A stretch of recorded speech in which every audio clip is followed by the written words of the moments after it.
एकीकडे नाशिक पोलीस आयुक्त वेगवेगळ्या पोलीस ठाण्याची पथके रात्री गुन्हेगार आरोपी शोधत असताना चोरट्यांनी आता चांगलीच डेअरिंग केलेली आहे असं म्हणायची वेळ नाशिकच्या गंगापूर पोलिसांवर आलेली आहे। नाशिकच्या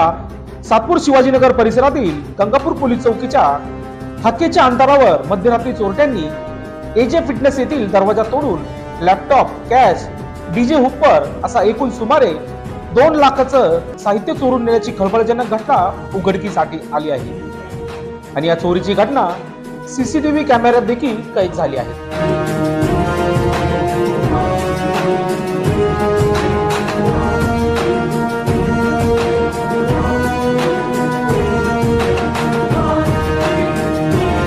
गंगापूर पोलीस चौकीच्या